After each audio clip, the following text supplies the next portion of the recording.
today's video, a subscriber asked me what I do for my shoulder, what is my shoulder routine. So first of all, I have played baseball my whole life. I played college baseball, so I've always given my shoulders a ton of work.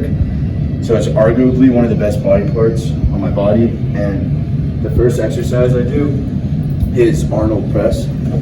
So basically, go like this, come down like that. So I do 3 sets of that.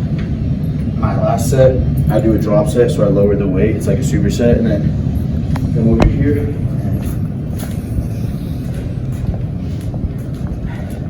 And my second shoulder exercise are cable rows. You just come here, go like that. And for my shoulders, I try to get 10 plus reps, 3 sets. Last set, I do a drop set. And that's my 2 primary exercises. I hit my shoulders twice a week. And some secondary stuff that also gets my shoulders are dips. And I do cable flies.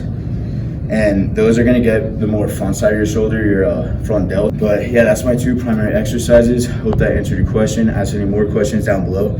Bang, bang, guapo out.